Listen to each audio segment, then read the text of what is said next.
Olá, eu sou Renato Modesto e vamos agora iniciar aqui a aula da arte-ação da produção cultural, desenvolvendo uma ideia. Bom, eu sou Renato Modesto, trabalho na área de produção e gestão cultural aí há mais de 17 anos e vamos aqui bater um papo hoje, né? Ter aqui direcionamentos, caminhos para que a gente pense aquela ideia, aquele produto que está na nossa cabeça, para que isso se desenvolva efetivamente aí nos nossos projetos. Então, por isso, arte-ação, né?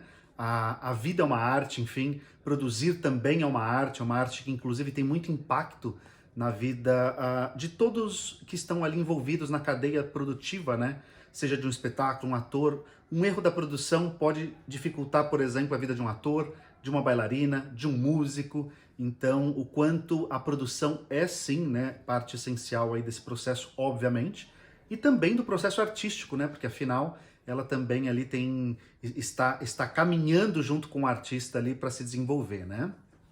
Bom, eu queria primeiro trazer uma reflexão que às vezes a gente pode pensar, por exemplo,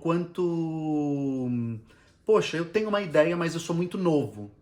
E é verdade, às vezes somos muito novos numa determinada área e quanto mais tempo se passa ali, mais experiência a gente adquire. Então, o quanto a experiência também é essencial para que a gente tenha, né, um repertório de sucesso, para que a gente consiga executar projetos que talvez a gente não conseguisse executar com um ano de profissão, né? Ou, poxa, acabei de entrar agora nesse meu caminho aqui da arte, quero desenvolver uma ideia e, poxa, o quanto isso tudo é muito difícil. Mas talvez daqui a 10 anos seja um pouco mais fácil, alguns projetos talvez de grande porte.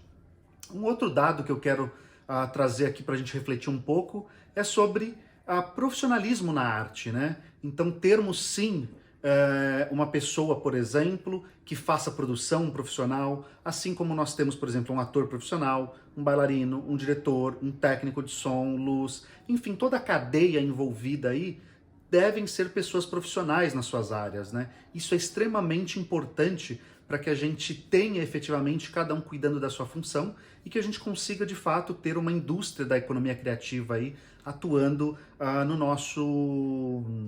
nosso país, enfim, com os nossos projetos e a gente tendo melhores resultados, né? E aí, para a gente poder começar aí o nosso projeto, bom, tem um projeto cultural, quero começar a desenvolver essa ideia, ou desenvolvo essa ideia, como seguir a partir daí? Existem algumas leis aí, alguns caminhos, os principais caminhos, por exemplo, que muita gente recorre, a gente está falando aí dentro da esfera federal, da Lei Rouanet, por exemplo. Nós temos uma lei de incentivo fiscal que abate o imposto de renda, né, a pagar, tanto pessoa física como pessoa jurídica podem patrocinar, dentro de alguns mecanismos, dentro de algumas regras, na verdade, mas nós temos esse grande mecanismo que, na verdade, financia aí a cultura de modo geral. Nós temos a nível estadual o PROAC ICMS, e nós temos a nível municipal, por exemplo, a cidade de São Paulo é um município que tem uma lei municipal de cultura, de financiamento à cultura. Outras cidades também têm essas leis de incentivo, porém não é todo município ainda que tem, né? E principalmente os municípios menores, falta-se, né, ainda estrutura, enfim, falta pessoal e financiamento, né, para que isso aconteça, por exemplo. A parte dessas leis todas que estamos falando, por exemplo, nós podemos também falar dos editais públicos. Esses editais públicos, o estado de São Paulo, por exemplo, tem o PROAC Editais. Então, esses editais da qual você se inscreve, o projeto, após ser submetido, apreciado, ele ganha uma nota. Essa nota depois, conforme o edital, vai premiar ali uma quantidade de projetos. E esses projetos, então, têm o seu valor ali, enfim, para ser realizados, né? Isso acontece bastante, inclusive, nas esferas municipais, mesmo em municípios menores, né? Isso acontece com mais frequência. Estado muito amplo, né? A maioria dos estados tem feito esse tipo de movimento e também até o governo federal, eventualmente, tem também editais ou mesmo empresas privadas, né? Um outro ponto importante, convênios públicos.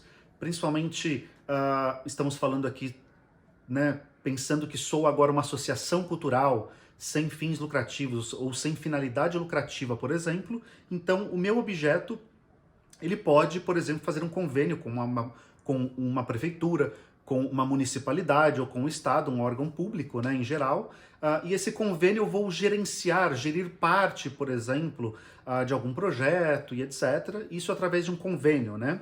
Nós podemos pensar também um mecanismo pouco explorado, e aí, de novo, as empresas privadas não podem participar ainda, né? Quem sabe um dia, mas acredito que não tão cedo, até por questões legais, as emendas parlamentares.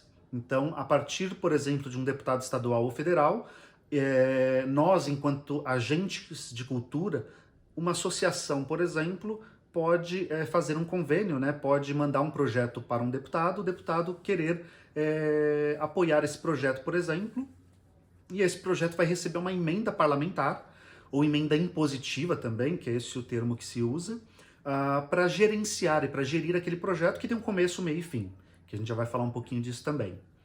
E a parte também, o último mecanismo, que é o incentivo direto, né? As empresas privadas estão aí, ou para ações, enfim, internas ou para ações externas, o quanto a arte pode estar ali junto, né, desse ambiente corporativo, ou também, né, a empresa também tenha interesses ali do marketing, tenha outros interesses para que ela possa efetivamente cumprir ali com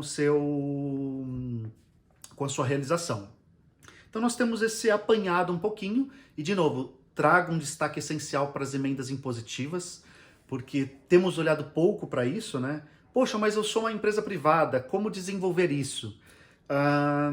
Eu tenho um projeto, ou seja, eu tenho uma ideia, a partir dessa ideia eu levo, por exemplo, para uma associação, para uma instituição da minha cidade, de uma cidade vizinha ou de um colega, por exemplo. Poxa, vamos fazer um trabalho de formação em música. Legal, então vamos fazer essa formação em música e, poxa, é um projeto legal, é um projeto que vai se sustentar ali por 6 meses, 1 ano, teremos outros apoios, por exemplo, ou não, e conseguiremos verba ali, por exemplo, de um deputado que tem um alinhamento aí para a cultura, que tem um interesse em apoiar não só o município, né, muitas vezes, enfim, mas a região da qual esse projeto vai efetivamente ser impactado, né?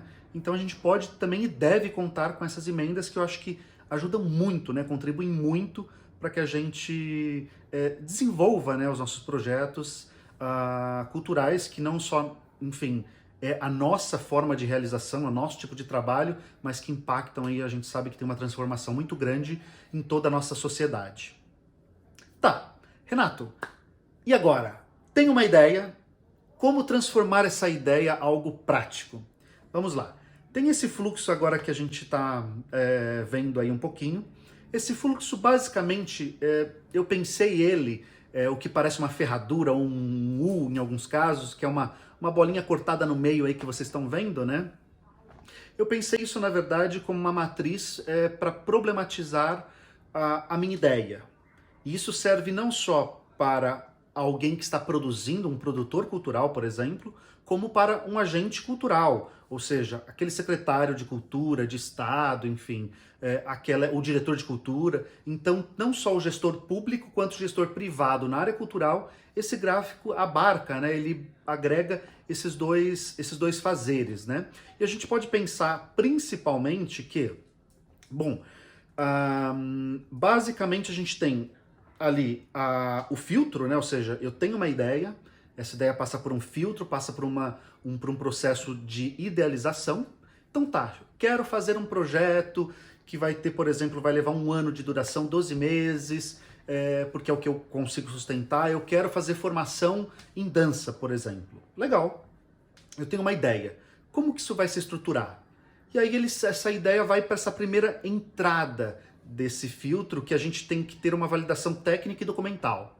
Então tem uma ideia, então eu tenho que avaliar se essa ideia realmente é plausível, se essa ideia é factível, né? Então, bom, essa minha ideia, eu tenho uma empresa aberta ou não para executar essa ideia, por exemplo? Eu preciso ou não ter uma empresa aberta? Se é um projeto mais simples, por exemplo, um projeto que eu vou conseguir recurso no meu próprio bairro, talvez uma empresa aberta não seja necessário. Não, eu quero, por exemplo, uma lei de incentivo e um valor maior da qual, ou mesmo uma lei de incentivo da qual a pessoa física não entra, por exemplo.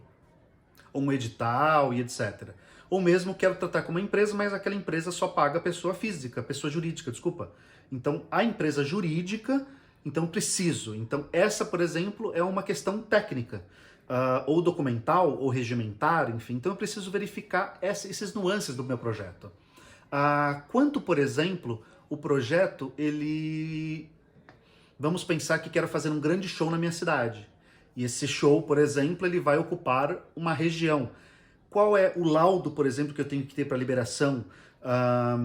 Até que horário eu posso ter, por exemplo, a execução desse show? Como que eu faço, por exemplo, a partir de quantidade de público para delimitar, por exemplo, segurança, necessidades de bombeiro, ambulância, etc. Ou seja, qual que é a rede que eu tenho que pensar para o meu projeto? É um projeto que eu quero formar 200 crianças, tudo bem. Essas 200 crianças estão simultaneamente no mesmo ambiente. Elas estão separadas de que maneira? O som de um ambiente interfere o outro, como que elas entram e saem, o espaço, o prédio público, ou o prédio que vai abrigar essas aulas, por exemplo, ele tem, por exemplo, alvará do bombeiro, ele tem as licenças necessárias para que, se aconteça algum incidente, eu estou resguardado, né? Afinal, muitas vezes a gente acaba nos colocando naquela situação de, poxa, o meu projeto cultural já é tão pequeno, e eventualmente, ele sendo tão pequenininho, por exemplo, o meu lucro é muito baixo, porque a gente, eventualmente, vocês podem estar fazendo, ou podemos estar fazendo projetos pontuais, né, começo, meio e fim, mas muito pontualmente. Então, o quanto aquele lucro, por exemplo, daquele projeto, por mais previsível que foi, caso eu tenha uma necessidade, aquele lucro acaba indo nessa necessidade, né? E eu acho que não é legal para ninguém, né, para nenhum produtor ou agente cultural ter essas variáveis ali circundando o nosso projeto, né? Então essa primeira esfera, né, da validação técnico-documental, ela serve para isso, para a gente poder garantir que a gente de fato conheça o nosso projeto e que legalmente o projeto está válido, o projeto está em execução, o projeto está viável, né, para que a gente não tenha nenhuma surpresa para o futuro. O gestor público, nesse ponto, por exemplo, ele tem a ideia de, bom, tenho essa ideia, vou executá-la, então, obviamente, ele tem a máquina pública na mão, então o gestor consegue avaliar melhor todos os parâmetros dele.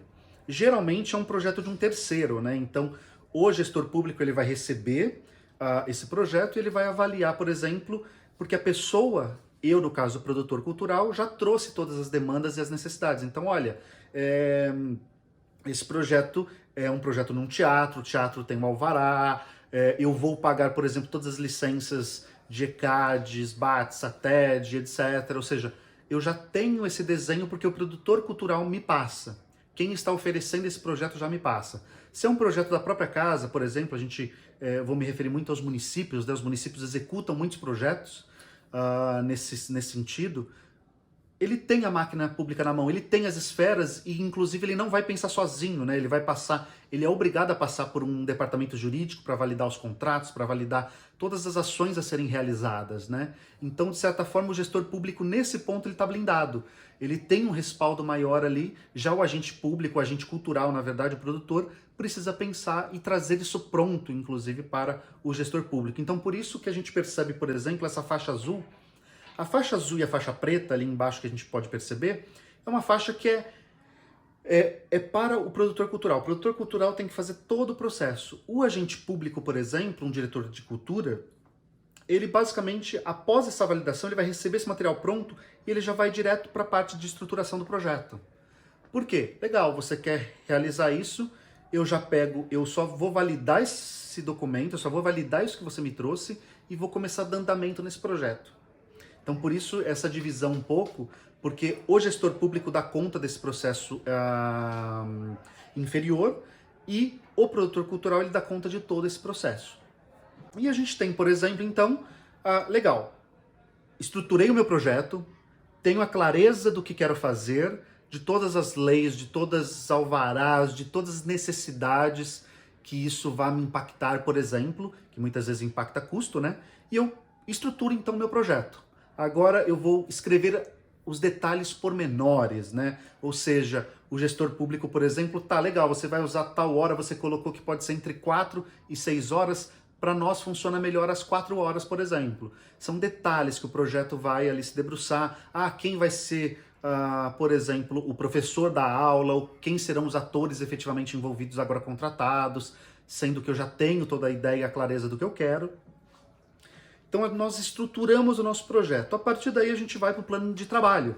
Então executar o plano de trabalho, pensar o plano de trabalho na sua efetividade, né? Então o quanto ele precisa se ajustar aos cronogramas, a quantidade de meses que eu coloquei.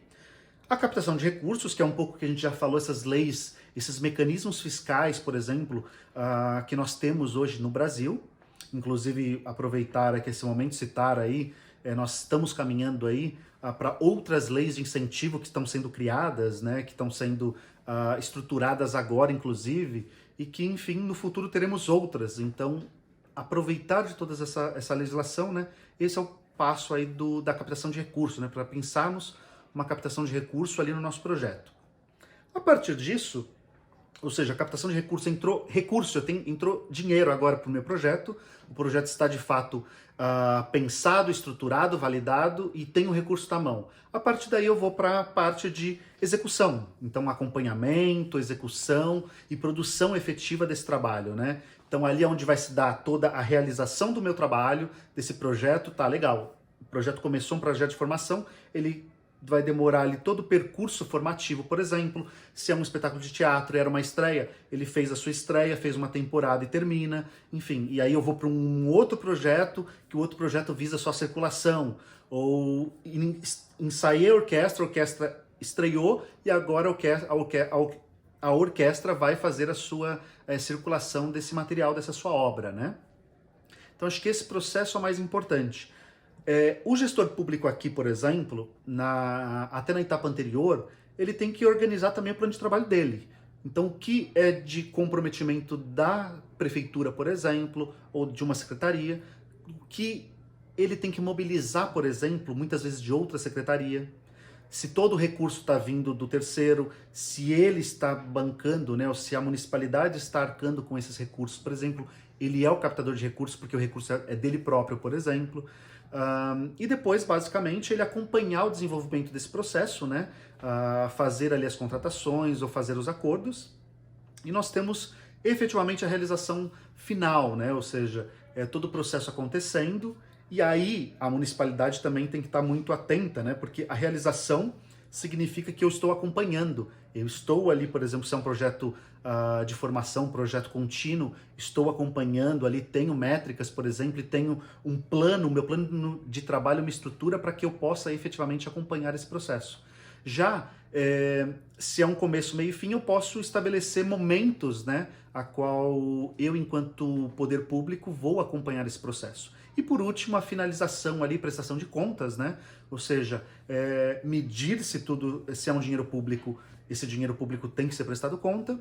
Se não é um dinheiro público, é privado, prestar conta para a empresa privada, por exemplo, finalizar o meu processo, fazer todos os pagamentos, consolidar tudo que foi feito de realização, né? Então, atingir, por exemplo, as metas que eu coloquei inicialmente, que eram atender, por exemplo, 1.000 pessoas atingir as 1.000 pessoas, por exemplo. Não, tive um percentual abaixo, por exemplo. Então, trabalhar com esses percentuais também é importante. E aqui vem algumas dicas também, né? O quanto eu pensar uma meta, né? E metas, porque a gente está falando de projetos culturais, metas são importantes. Então, legal, vou me basear, por exemplo, fazer 10 apresentações. Essas 10 apresentações em 10 teatros diferentes. E eu vou considerar como meta a casa cheia desses 10 teatros, por exemplo, isso pode ser um problema, porque eu vou ter que, estou dizendo como meta que eu vou encher essas 10 casas, esses 10 espaços. Talvez eu trabalhar com 70% da casa e a minha meta seja uma meta mais factível, uma meta viável, e se eu atingir essa meta e passar dessa meta, legal. Ou seja, era uma meta que era viável, mas eu consegui fazer ser um sucesso o meu projeto e essa meta se superou, né? Enfim. E aí, obviamente, tudo, não só se a gente não alcança a meta ou se a gente passa da meta, temos que justificar, né? Por que foi um sucesso? Poxa, legal, isso tudo geram dados, né? Afinal, quando a gente fala de economia criativa, né? E de projeto cultural, a gente fala também de algo que é palpável, né? Enfim, que impacta a nossa vida, que impacta a vida de outros, que mexe na economia do nosso país, inclusive, né? Então, o quanto isso tudo tem que estar estruturado. Além disso, nós temos, enfim, pensamos um pouco todo esse fluxo. além do que falamos, por exemplo, a gente pode sempre pensar projetos casados com outras ideias, com outras iniciativas. Nós temos, por exemplo, além da Lei Rouanet, da Lei da Cultura, nós temos a Lei do Esporte, que é um outro meio de incentivo fiscal muito importante. Nós temos, por exemplo, fundos diversos do idoso, fundo da criança. Então nós temos outros mecanismos que possam nos dar um suporte adequado também para que a gente possa realizar alguns trabalhos. Então todos esses mecanismos, na verdade, vão nos preenchendo, né? Para que a gente consiga captar, para que a gente consiga, poxa, é um projeto do esporte, mas esse meu projeto tem aderência ao esporte, ele tem ali uma relação com o esporte muito interessante. De que forma, por exemplo, o esporte pode estar comigo? Então essas trocas também são importantes, né? A gente pensar programas, né, nacionais, programas que os estados criam, enfim, é pensar sempre estratégias e possibilidades para que a gente não se perca, né? Aproveitar aqui um pouquinho também e falar um pouco para vocês de orçamento. Arte e ação da produção, nós tínhamos que falar de orçamento, afinal o orçamento faz parte, né, desse processo de como vamos elaborar e construir as nossas necessidades.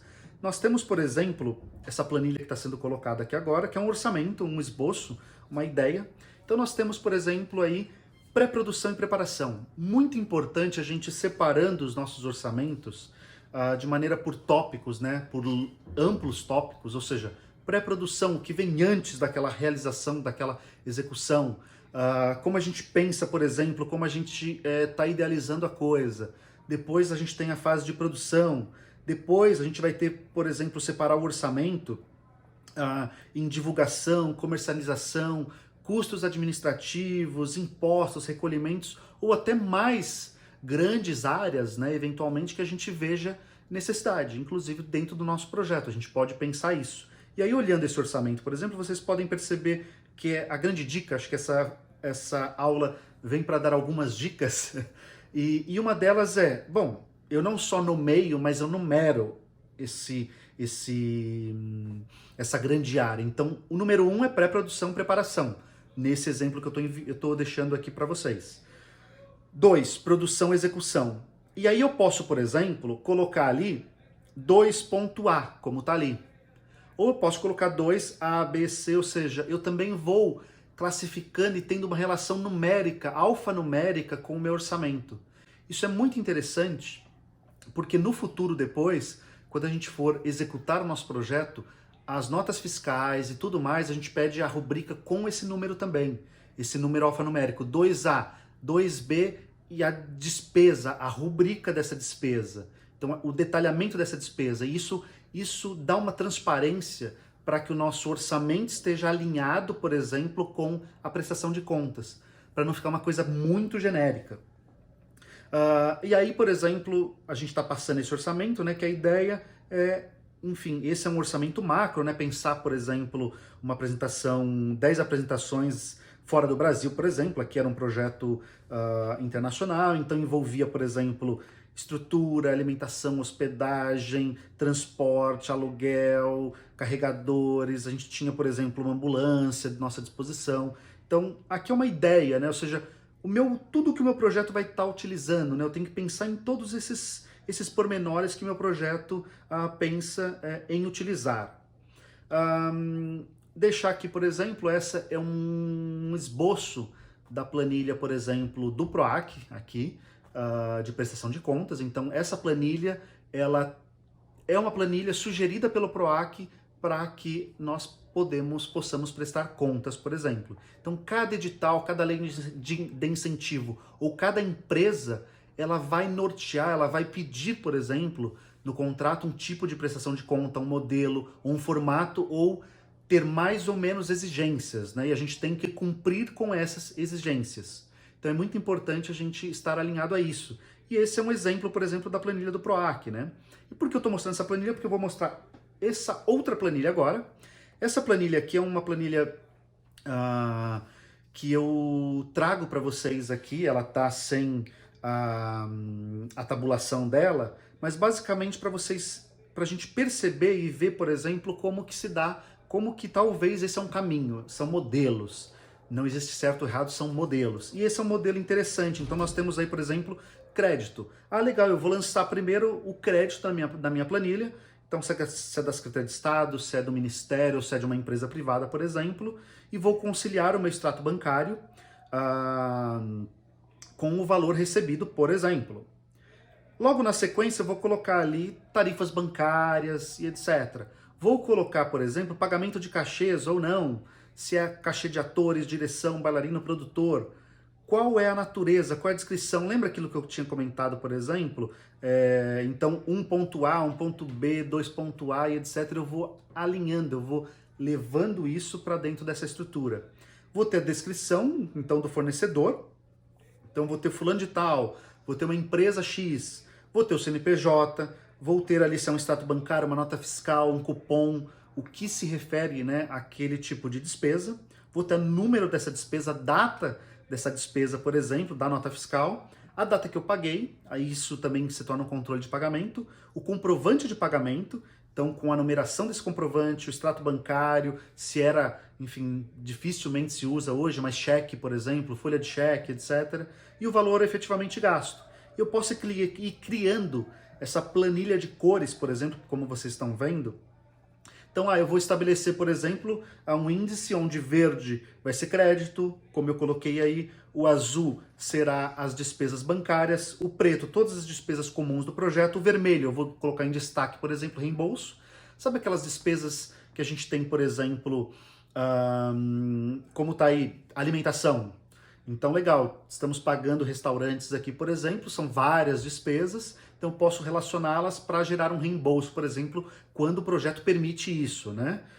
Quando o projeto não permite, nós temos que ir lá e pagar diretamente com o projeto cada valor. Mas se o projeto permite, por exemplo, reembolso, a gente pode também destacar o reembolso macro que vai ser pago àquela pessoa e destacando, né, elencando cada linha a parte aí dessa prestação de contas para que a gente tenha o controle disso, né? Então isso é o mais importante, aí obviamente o extrato bancário ali vai ficar com a mesma numeração e tudo mais, porque é o mesmo pagamento, todo aquele bloco se refere àquele mesmo pagamento no valor total de X.